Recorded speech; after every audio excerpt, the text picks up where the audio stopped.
2018, during this period of time of the 3 weeks, I recall learning a piece from the Baal HaTanya and being very confused by it. Then, shortly thereafter, a very sadly profound incident took place that gave me a tremendous insight into this concept. I would like to share that with you today. I was learning a piece of the Baal HaTanya called Tzion B'Mishpati Podeh, and it's describing the avodah that takes place during the 3 weeks. And he describes an interesting concept. He says that a person will have a conflicting feeling in his heart. In one part of his heart, he'll feel the merius, the separation of being in Olam Hazeh, far from the ruchnius, far from the connection, surrounded in the gashmius and all the other challenges that surround us. And then, in another part of his heart, he'll be able to feel the connection, particularly while doing a mitzvah or a chesed or learning Torah. And that connection will be energized by the feeling of separation. Then, by doing a mitzvah, the connection will be that much stronger. And now for the story. Shortly thereafter, my wife moved to Eretz Yisrael. And we were doing a trial. We wanted to see if the schooling that we found in Eretz Yisrael would be appropriate for my sons. I would then come and move to Eretz Yisrael as well. In the meantime, I was commuting every 6, 7, 8 weeks, depending on how Yom Tov came out, to join them in Eretz Yisrael. It was a difficult arrangement, and certainly not one that we were excited about, but we needed to be able to verify that the situation in Eretz Yisrael was going to be good enough that it was worth leaving my job. So, now we get to that moment. It was the first Erev Shabbos that my wife was living in Eretz Yisrael, and I had to bench Shabbos Licht.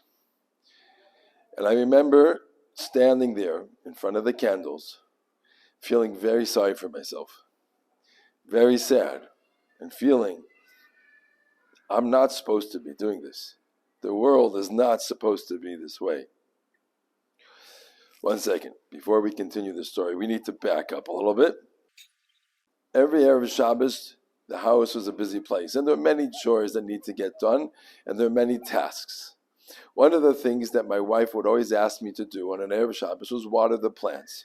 These were very special plants. These were plants that she had from her grandmother. And after her grandmother passed away, my wife, who was always inclined and enjoyed those plants, brought them to our home, and she cared for them. And they were very meaningful to her, understandably. And she would ask me on Erev Shabbos to water the plants. Now, I must admit that that was not a very high priority for me, and I didn't have the emotional connection as well. I understood that they were meaningful, and it was important to do, but as far as everything having to get done on an Erev Shabbos, it was not high on my list. And many times, if not every time, by the time it came time to bench licht and light the candles, I had not watered the plants. And my wife would look up and see the plants, see they're not watered, and then she would go and water them before she would light the candles. And I was somewhat frustrated by that because I did not quite see the high priority there. But that was the story, and that's what would take place week after week for years. Now we can go back. We're again standing there in front of the candles, feeling sorry for ourselves, very sad. This is not the way it's supposed to be. My wife's supposed to be here, and she's supposed to be lighting those candles. Amongst that sad emotion, I look up and I see my wife's plants.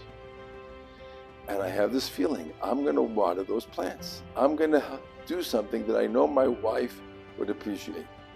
And I got a bottle of water, and I started watering those plants. And I began to feel connected to my wife in a way that I couldn't explain. It was an amazing experience. It really made me feel like I was not just doing something for my wife, I was connected to her, even though she had no idea what I was doing. And she had no idea that I was doing it at that moment. But they built an amazing connection, a charge.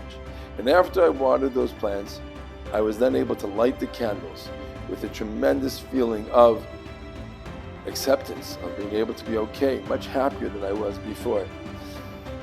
It wasn't long after that I began to realize that is the same concept that I was learning and I was having difficulty with.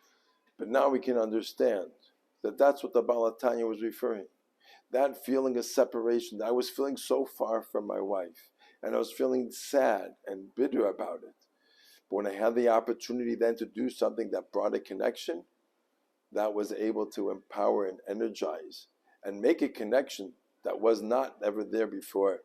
So too we're talking about now when we have the mitzvahs that we do, particularly during this time when we feel the separation. We're feeling far from Hashem, and we're feeling far from the Shekhinah, particularly as we mourn the Beis Hamikdash.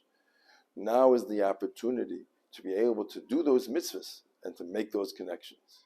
But with the mitzvah, it's even more than that, because the mitzvah is intrinsically connected to the world and connected to Hashem, and there's a power and concepts there that we don't even understand.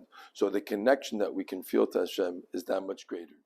So particularly during these days, when we feel far from Hashem, and we feel it much more tangibly, we feel the distance, we feel that the Shekhinah has become that much more removed perhaps.